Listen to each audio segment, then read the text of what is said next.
Good morning students. Welcome to my YouTube channel Mulix Academy. In a previous video we have seen about the blood pressure कि blood pressure क्या होता है, what is the normal range of blood pressure और हम कैसे measure करते हैं blood pressure को by the sphygmomanometer.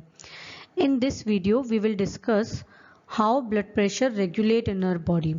So blood pressure regulation is the topic of this video. So let's start. See blood pressure regulation के लिए हमारी body में दो मैकेनिज्म होती हैं. There are two mechanism that regulate blood pressure. First is short term mechanism and second is long term mechanism. Short term mechanism is also called neural mechanism. It means जिसमें nervous system involve होता है. And second which is long term mechanism जिसमें hormonal mechanism और अपना endocrine system जो है वो involve होता है. तो these are the two mechanism by which we can regulate a blood pressure और in our body blood pressure regulates. So we will discuss in detail the first that is neural mechanism. In neural mechanism medulla oblongata is involved and there are two receptors which are involved. First is baroreceptor and second is chemoreceptor. Medulla oblongata is bottom part of our brain. Bottom part of our brain, that is medulla oblongata. जो नीचे वाला part होता है अपने brain का उसे medulla oblongata बोलते हैं. और इसकी अगर लोकेशन देखी जाए तो जहाँ पर ब्रेन और स्पाइनल कॉर्ड मिलते हैं, brain and spinal cord connect जहाँ पर होते हैं वो इसकी लोकेशन होती है मेडुला ऑब्लंगेटा की. एंड जो दो रिसेप्टर्स हैं baroreceptors and chemoreceptor, these are present in baroreceptor is present in the arch of aorta. See medulla oblongata में कार्डियोवास्कुलर सेंटर प्रेजेंट होता है. Cardiovascular centre means cardio means heart. Okay, so cardiovascular centre is present in medulla oblongata और इसमें दो vasomotor centre होते हैं जिनको हम VMC भी बोलते हैं. वेजोमोटर सेंटर, एक होता है प्रेशर सेंटर और एक होता है डिप्रेसर सेंटर. जब BP इंक्रीज होता है तो डिप्रेसर सेंटर एक्टिवेट होता है और जब BP डिक्रीज होता है तो प्रेशर सेंटर एक्टिवेट होता है. बैरोरिसेप्टर सेंसरी न्यूरॉन्स होते हैं. न्यूरॉन्स जो है वो सेंसरी, मोटर और मिक्स्ड तीन टाइप के होते हैं. सेंसरी न्यूरॉन वो होते हैं जो कि इंफॉर्मेशन को फ्रॉम ऑर्गन टू ब्रेन तक लेके जाते हैं. And these are located in arch of aorta. Arch of aorta अगर अपन देखें तो इस तरह की होती है. यहाँ से तीन, see this is the ascending aorta, this is ascending aorta, this is descending aorta and this portion is called arch of aorta. और ये जो तीन होती हैं, this is brachiocephalic artery, this is left common carotid artery and this is subclavian artery. We will discuss in detail in circulatory system. So this is arch of aorta and यहाँ पर baroreceptor present होते हैं और ये impulses को vasomotor centre, जो ये दो वेजोमोटर सेंटर हैं, वहाँ पर इंफॉर्मेशन को सेंड करते हैं. तो these are the sensory neuron. Okay, now the chemoreceptor are also sensory neuron and these are sensitive to increase and decrease oxygen and CO2 level in blood. Blood जो है वो ऑक्सीजनेटेड है या deoxygenated है, उसकी जो इंफॉर्मेशन है वो कीमोरिसेप्टर जो है वो इंफॉर्मेशन को कैरी करते हैं, तो वो इम्पल्सेस को सेंड करेंगे. सो this is neural mechanism. Neural mechanism होती कैसे है? मान लीजिए BP जो है वो इंक्रीज हो गया, BP बढ़ गया तो बैरोरिसेप्टर्स जो होंगे वो स्टिमुलेट होंगे. बैरोरिसेप्टर स्टिमुलेशन होगा and these baroreceptor, these are the sensory neuron, तो these send information to vasomotor center और VMC. वेजोमोटर सेंटर दो तरह के होते हैं, डिप्रेसर सेंटर या प्रेशर सेंटर. जब BP इंक्रीज है तो डिप्रेसर सेंटर जो है वो एक्टिवेट होगा, डिप्रेसर सेंटर जो है वो एक्टिव होगा.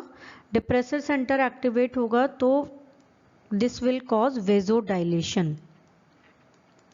वेजोडाइलेशन मीन्स वेसल्स जो है वो डायलेट हो जाएंगी, वेसल्स डायलेट होंगी मतलब ब्लड का फ्लो इजीली होगा, तो बीपी जो है वो ड्रॉप हो जाएगा, यानी बीपी डिक्रीज हो गया, बीपी ड्रॉप हो गया। इसका मतलब जो बीपी इंक्रीज था अपना वो होम्योस्टेसिस जो है वो रीस्टोर्ड हो गया। अभी अपना बीपी इंक्रीज था तो वो बीपी जो है वो ड्रॉप डाउन हो गया, तो दिस इज द होम्योस्टेसिस। अगर बीपी लो है, बीपी लो है तो भी बैरो रिसेप्टर जो होंगे वो स्टिमुलेट होंगे,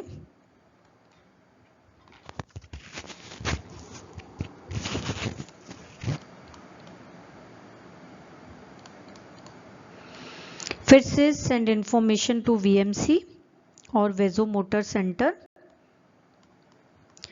और यहाँ पर चूंकि बीपी डिक्रीज है, इस बार प्रेशर सेंटर जो है वो एक्टिवेट होगा, प्रेशर सेंटर एक्टिवेट होगा, और ये प्रेशर सेंटर जो होगा ये वेजो कंस्ट्रिक्शन को कॉज करेगा। वेसो कंस्ट्रिक्शन होगा मतलब वेसल्स जो है वो कंस्ट्रिक्ट होंगी, कॉन्ट्रैक्ट होंगी, और जब वेसल्स कंस्ट्रिक्ट होंगी तो बीपी जो है वो इंक्रीज होगा।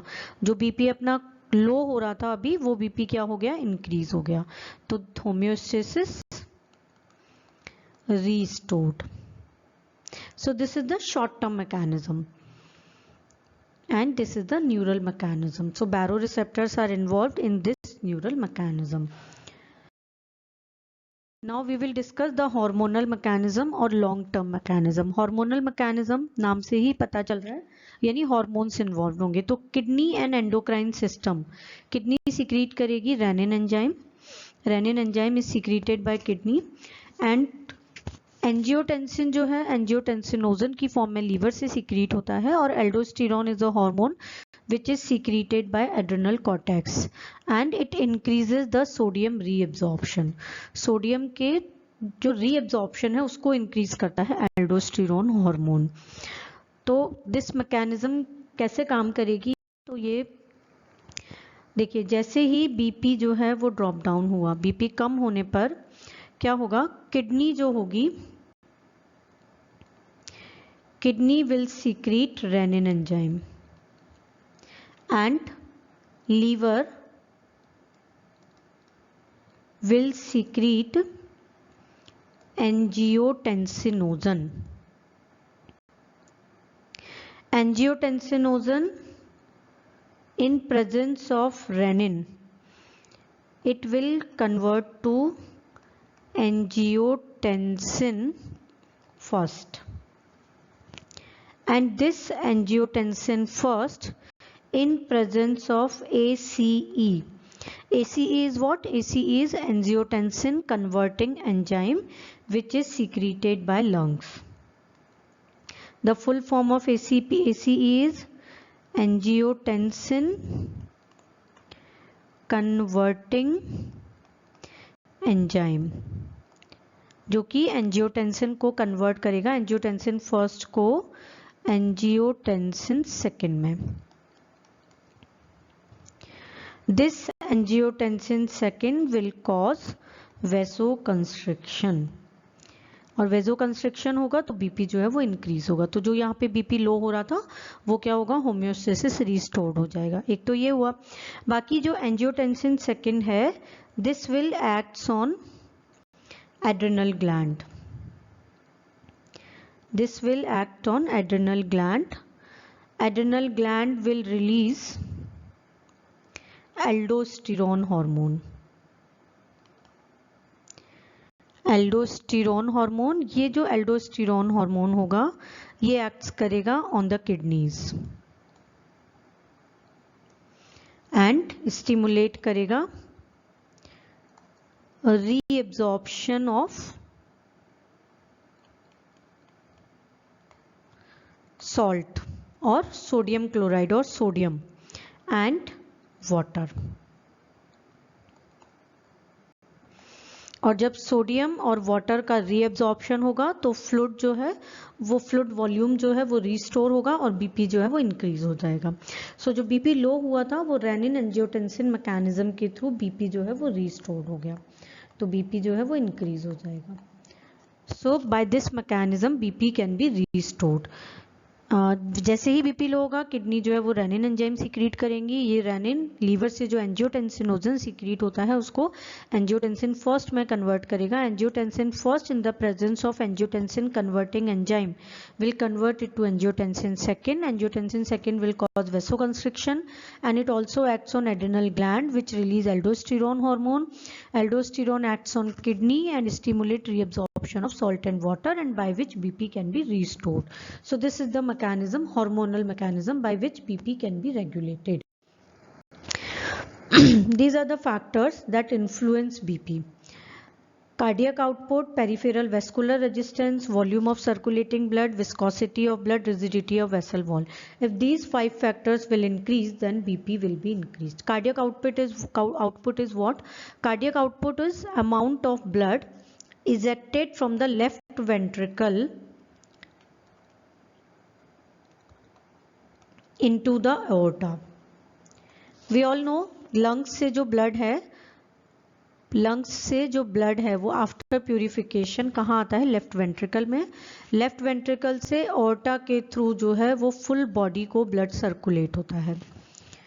तो लेफ्ट वेंट्रिकल से एओर्टा में जितना अमाउंट ऑफ ब्लड इजेक्ट हो रहा है इन अ मिनट, ईच मिनट में जितना ब्लड लेफ्ट वेंट्रिकल से एओर्टा में इजेक्ट होता है, that is called cardiac output.